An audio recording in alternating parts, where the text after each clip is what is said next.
afternoon, and welcome to this next episode of Governance Dialogues. My name is Elisa Cole, and I'm the Managing Director of Govern Center. And as always, I'll be a host today for what I think will be a fascinating discussion about the impact of Russia's invasion in Ukraine, in particular, the impact of this war on the corporate world. And this is a topic that I think has been top of mind for both board members, but also senior management of companies, definitely here in Europe, but also all over the world. And I've invited Anete Pajuste, who's visiting senior fellow at the Harvard Law School, but also a professor at the Stockholm School of Economics, to talk to us today about her research on the corporate world or the corporate world's reaction to this war, notably the withdrawal of many companies from Russia following Russia's invasion of Ukraine. So Anete, thank you so much for joining us today. I look forward to having this conversation with you and exploring this interesting dynamic around the impact of the war on boardrooms. Thank you, Elisa, for having me. Happy to share some results. Let's first talk about some background on this. So our research was inspired by some public statements that actually this corporate response to the Russian invasion in Ukraine was a dramatic example of stakeholder capitalism in action. So that was like our initial ambition to check what's going on. And another thought was that these companies' decisive withdrawal from Russia was an institutional expression of moral outrage. So basically, supporters of stakeholder governance claim that these top executives decided to divest Russian assets and partnerships to sever ties with this aggressor's regime. And they were placing social responsibility over profits. In turn, proponents of shareholder primacy would argue that this withdrawal from Russia was purely motivated by shareholder value maximization, and as these sanctions imposed on Russia by different governments around the world, they created this hostile environment for businesses to operate in, and additionally, Russian retaliation targeted specifically to foreign companies. So that all was contributing to this decision to withdraw from Russia. Withdraw. And we'll talk about that in a second, but maybe it's just useful for me to say a few words about the context of this war, what it's meant. Obviously, for Ukraine, we know that the estimates of damage to infrastructure in Ukraine are exceeding now 100 billion. The estimates around reconstruction of infrastructure in Ukraine now are put at 200 to 500 billion, some higher. And of course, that depends very much on the course and the consequences of this terrible war. But also, and I think I'm imagining, and I'd like to talk to you about that, on the Russian side, of course, the political leadership in Russia is very much minimizing the effects of this war on all aspects of the country, not least on its economy. But we know that, as you pointed out, many companies have withdrawn only from few dozen in February when Russia entered into Ukraine to now over I think 1,000 according to the latest available information. So I think my first question to you would be around the motivations, and that's I think a very interesting part of your research, the motivations why companies, Western companies, but more generally foreign companies withdrew from Russia. Was it really an ESG ethics response? Was it in response to sanctions? Were there other considerations that board members and senior executives have had in mind, and maybe they've evolved over the last few months, sorry? Yeah, so actually some companies were very quick to announce their withdrawal from Russia, and like, for example, Disney did it already on February 28th. Yeah, so just 4 days after the invasion, and they were saying the unrelenting assault on Ukraine and escalating humanitarian crisis. So this was a reason to pause all businesses in Russia. So that and our empirical evidence in turn actually shows that the corporations that were quickly taking a stance in leaving Russia actually had little financial exposure to the country. So some I say this is even like some evidence of woke washing, using it a little bit as a marketing material. And actually this potential marketing or fast movers, they likely pushed other firms to come out with announcements, and particularly those companies that had large exposure and potentially higher shareholder value at stake. So those corporations, what we find in our research is that there is a positive association between these boycott campaigns that were initiated and inspired by the Yale list that you mentioned, of the so-called the shame list of companies that remain in Russia. So that clearly contributed to the speed, and also this decision for these other companies with larger exposures to move and to leave Russia. And Anete, on the point of the what you call the Yale shame list, I mean, I have a couple of questions on that, because it's a really interesting initiative. I personally have never heard of any other sort of initiative when other wars have happened, you know, whether we look at Syria or other jurisdictions where there's been an active tracking, and not for money laundering, but really for more, let's say, governance or ethics reasons of companies that have stayed. And I wonder if you could comment on your views on the effectiveness of this, what you call shame list that Yale had started, and that is continuing to grow on putting pressure on the corporate boardrooms today.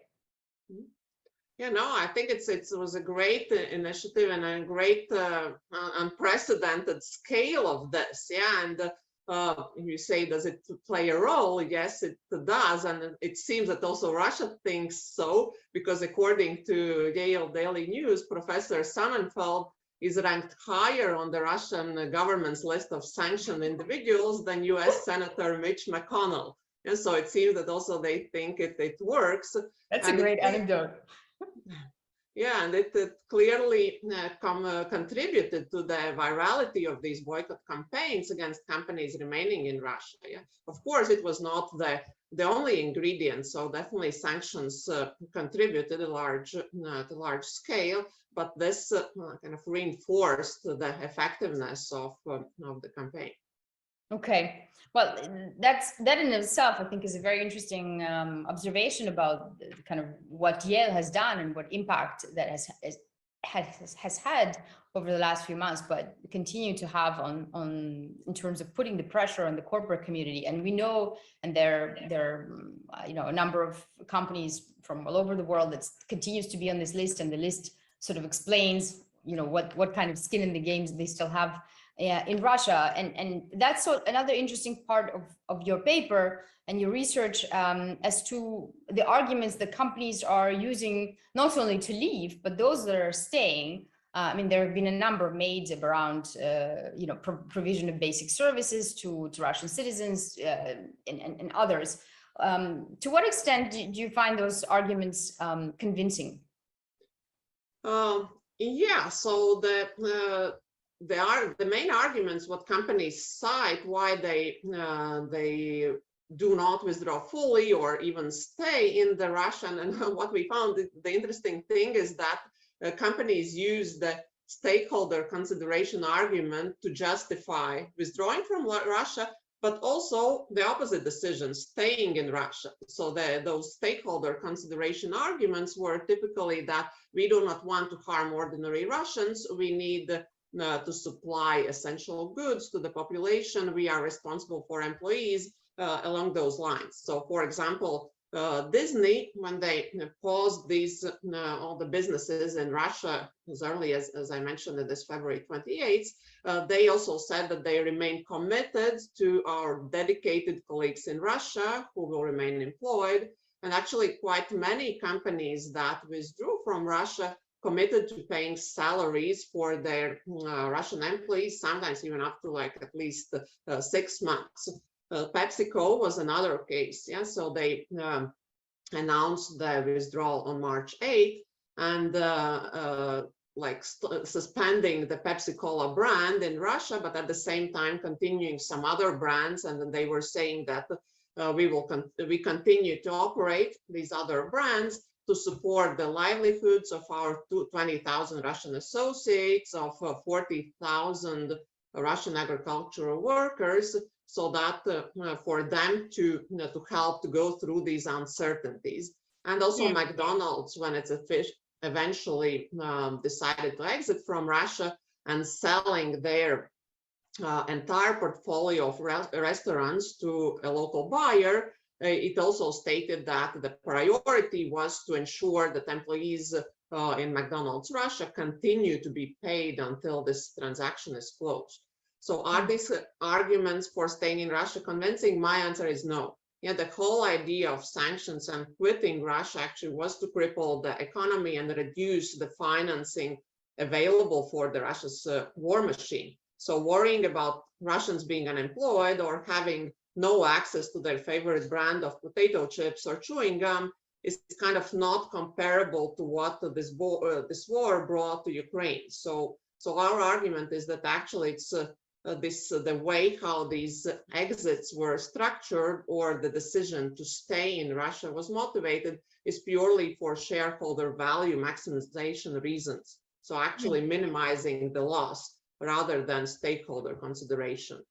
It's interesting what the examples you provided, Annette, both on PepsiCo and also McDonald's, and this what I think is also clearly comes out in these cases is this kind of contradictions between interests, between shareholder interests, stakeholder interests, and this whole idea that we can always maximize all stakeholder interests. Really, in this case, in my mind, clearly falls apart because they are conflicting interests, and it really is a tough decision for boards and for management to sort of prioritize.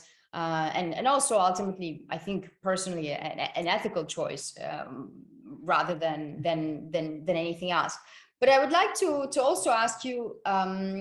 You've spoken a lot about ESG pressures, impacts on employees, political dynamics. But one piece of this puzzle we haven't fully spoken about yet are the investors. And the investors have also, as we know, have been more and more vocal, more proxified, more discussion about investors getting involved in board diversity issues, on climate disclosure issues, on a host of other sort of, let's call it broadly speaking, ESG matters. And yet, to my knowledge, we haven't heard much from investors on this war. Why is that the case in your view, or is it the case in your view?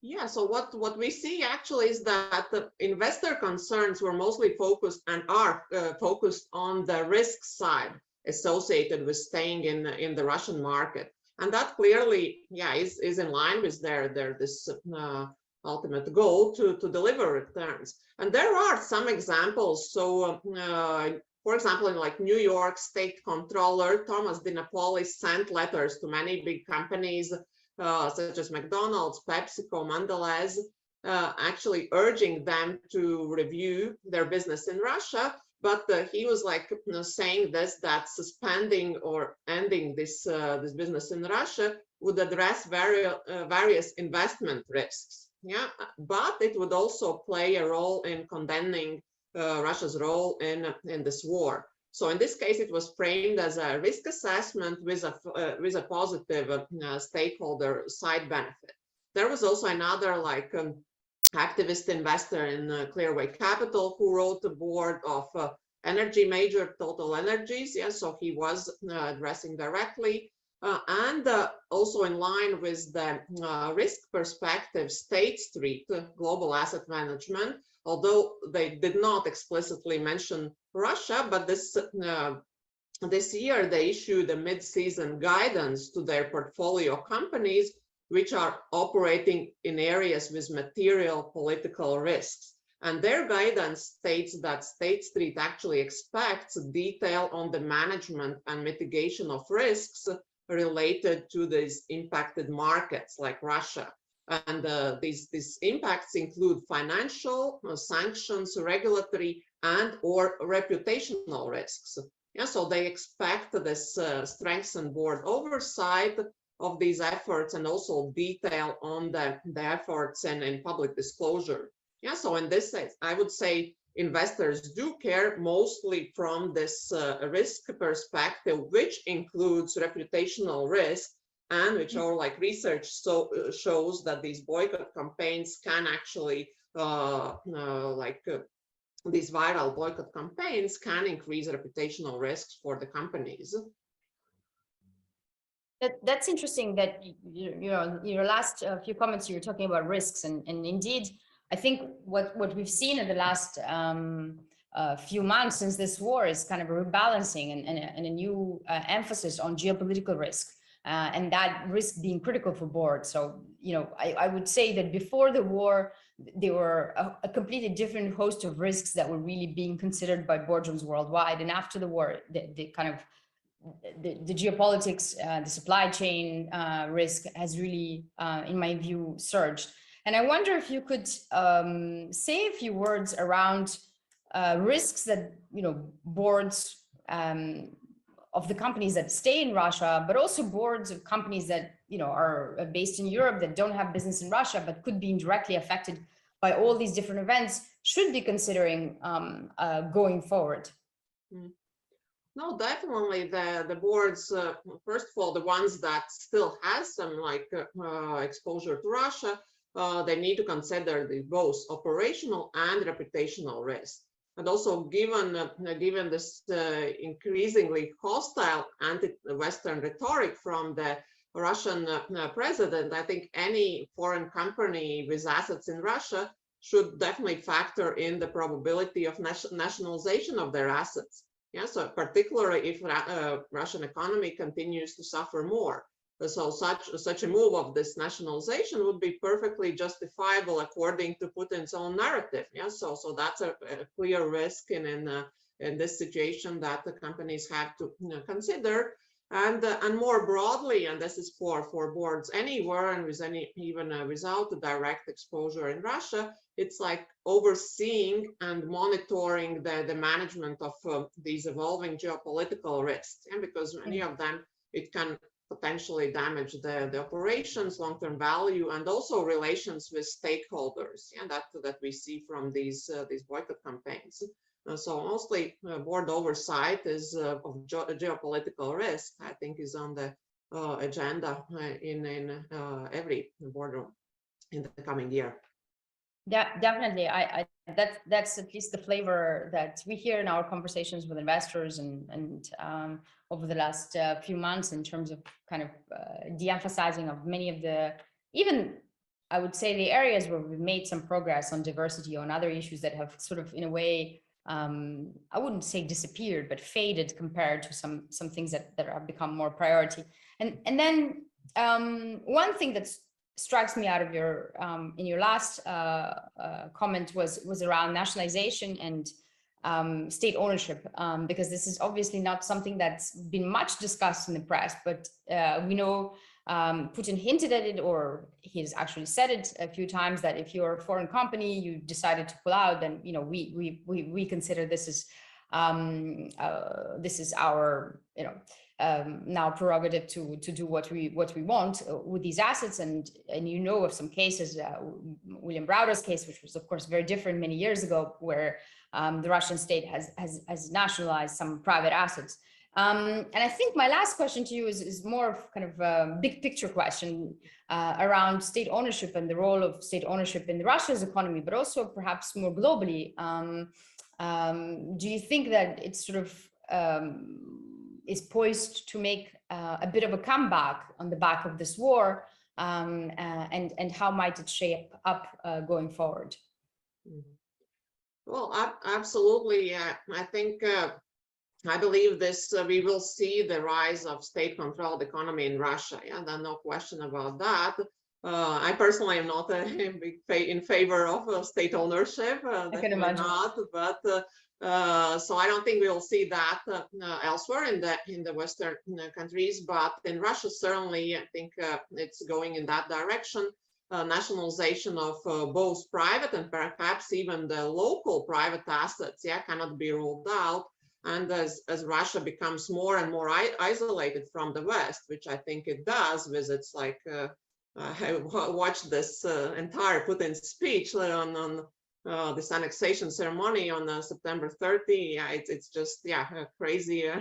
But the sad part is that he himself, Putin, and many subjects believe it, and what they are up to. And so the country becomes more and more isolated. So eventually it might be the only way to sustain its geopolitical and military ambitions, yeah, to nationalize assets and kind of like the former Soviet Union. Yeah, so everything was army, military based. Yeah, if you didn't have a fridge, fine. Yes, so that you need a tank or something. Yeah, so that's where it seems that the country is heading. Yeah. Mm-hmm. Absolutely. And it's interesting because also some of the other decrees that were signed in Russia that actually place limits on private companies' production, I agree with you, very much smack of sort of Soviet Union type economic organization. And that's definitely something that would be interesting to keep an eye on, not only from a corporate governance, from perhaps a broader geopolitical economic perspective. But for the purpose of today, I would like to thank you very much, Anete, for joining us and for sharing the insights of your very interesting research, which we will put at the bottom of the episode so that everyone can access firsthand the results of the analysis and some of the findings that I find very striking. Thank you very much for having me. It was a pleasure to talking to you. Thanks a lot. Thank you, Anete. And for our viewers, thanks for joining this episode. We'll be back, as always, with other topical news on the world of corporate governance. And we are continuing to do briefings for boards, investors, and others on these evolving topics in the coming months. So please stay tuned, and please feel free to subscribe to the channel and comment and interact with our content. Thank you.